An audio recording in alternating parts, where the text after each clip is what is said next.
Abachina bajja motoka UG nga ya gavumenti balambula ifeeyo nti balijja kulima Enjaga. Lwali lunaku lwakubiri waidana abachina bajja motoka UG nga ya gavumenti baida balambula ifeeyo nti balijja kulima Enjaga.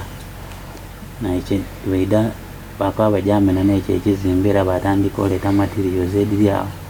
Lubaire lwa leero nga tubona excavator lobedi ng'ereeta excavator yawugita wano otandika omena ekyo ekizimbe. Bani abaleeta muwulira ani ali kumenyawo? Otafiire. Okay. Okitegeera ate nga ekintu kyali kukola sinti kiki sinti kya muntu naye nga kya gavumenti. N'omusirikale aliwo bwe tulowooza nti yandibadde atereka akuuma property ya gavumenti n'abantu. Every day there's a very high chance nti bagenda kuyomba kubanga omukozi yes ali alunde ente twali twazitererawo nti tutekewo perimeter tutekewo paddocks kubanga twewala okukola ki okustrayinga ebyo byonna kati bikyaliwo. Ayinza okugoba zino ente bwe ziti endala neyitamu negenda.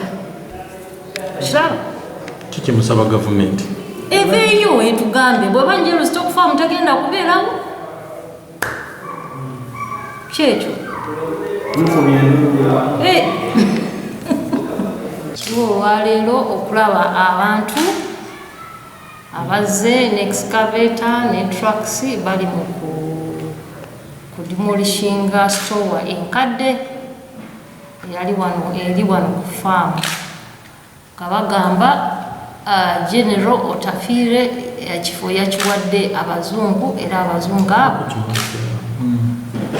abo be batumye bajjewo ekiri ekikadde kisitowa bateekewo ekipya buli bagenda kulima Bimuli kyekiriwo.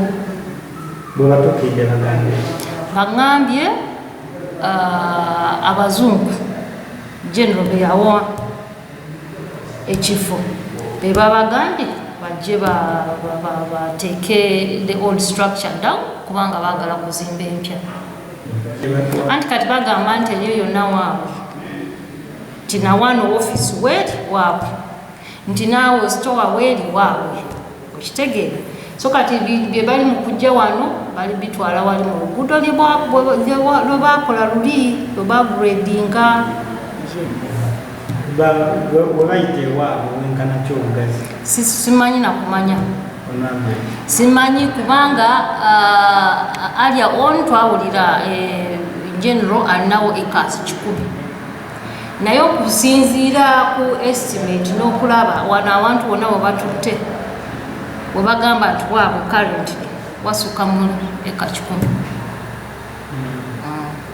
bafuuyira era kati we bafensingawo we bafuuyira okusooka ente zaali zituukayo naye ne bamala ne bafensingawo ne balimawo era kati saawa zino balimawo bijanjaalo kasooli era ffe betulaba abalima be basirikale ababeera wano betulaba nga balimawo.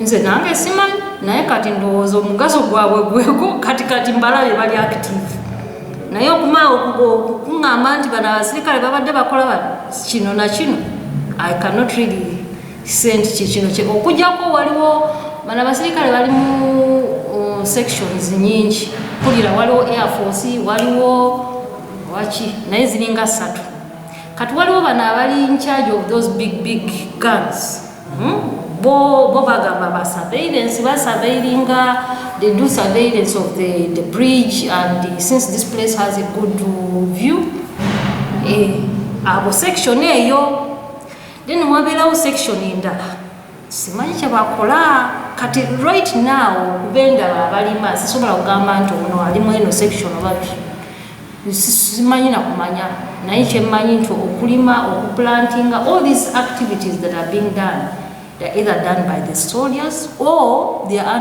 done by the supervision of these soldiers. Anti bagamba bakola mirimu gya general Kati ng'abali ku farm muli mu mbeera ki? Omanyi kati tuna farm kuliko ente za government. Eno farm originally yalina perimeter fence. Kati eyo perimeter fence ne bagijjawo.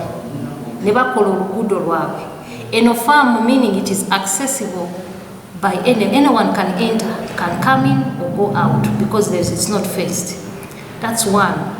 It can either bring in thieves, people who come, or it can even people are bringing in their other animals to graze here. But also our animals can stray, and they actually stray. They stray, and we keep looking for them. We put announcements. There was even an animal that got lost. Up to now, we've never seen it. So that's that's one thing. The other is kati since Balimewo. Waliwo before Balimie ne batekamu ne baplanting akasooli na bijanjalo biki. Kati bagamba nti ente ziridde kasooli waabwe. But remember, ente za farm yes zisobola okuaccessinga kasooli. Naye nezebweru zisobola. Kati gwogamba oti ovayo oti omusirikale noyagala okukwata omukozi wa farm nti ente ziridde ki kasooli waabwe. Of course, Baba no, many times, you know, chetusibamu, you know, kanga no mugwa, abakozi ba farm, na abasirikale. Teza mwezi li kulia kasooli, bintu bwe bityo. Ngabo bagamba tujja bakuba bintu bwe bityo. Of course, n'abakozi nawe bagamba nafe tujja bakuba. But you can see, how do you stay with someone who is armed and a civilian, and then these people are quarreling? Anything can happen. And then these people stay in the same quarters.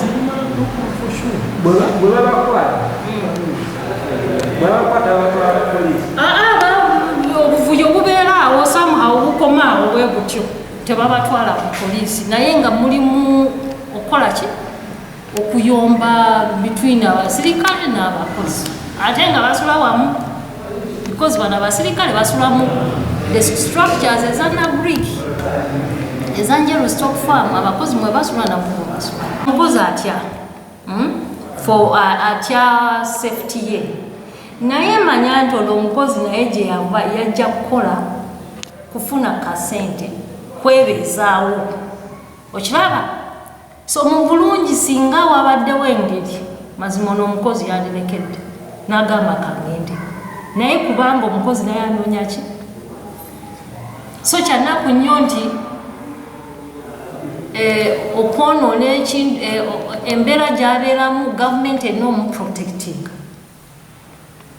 tagiwulira nti erimu protectinga. Waliwo abasirikale ba UPDF abasangiddwa era abali ku butambi nga bakuuma n'okumenya ng'era balina ne be bawerekera okumenya ebiyumba bya gavumenti era ebizimbe ebiri ku Njeru Stock Farm. Ensonga za Njeru Stock Farm tozimanyi gye ziri? Toziwulirangako? Naziwulirako naye mbadde nsaba. Zimwani. Bo bagamba mbu bakolera General Otafiire. Kati gobuuza. Kubanga ensonga ezo tukimanyi yazibaddemu mu Parliament. Tokimanyi? Ekyo nkimanyi naye nti abasirikale mukama wange gwaba bunzibwa ogambye ensonga zimwani. Zirimu General Otafiire. General wa police.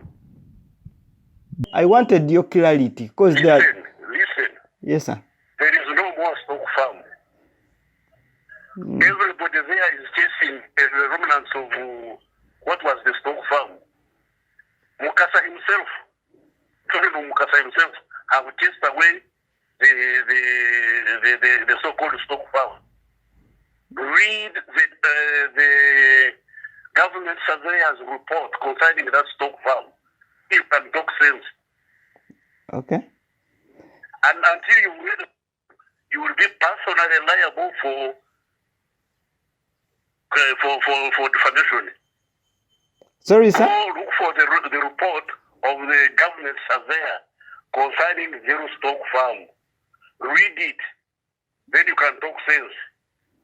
Because Hamukasa's children are also chasing away government from what remained of their land. In my land, I have no problem. I sorted out my problems. There are other people who are chasing away these sorrows. It's more than 10 years that the government has been trespassing on that land without paying, without engaging anybody. Go and read the government surveyor's report. Okay, so I just... After you read that, then you can write sense.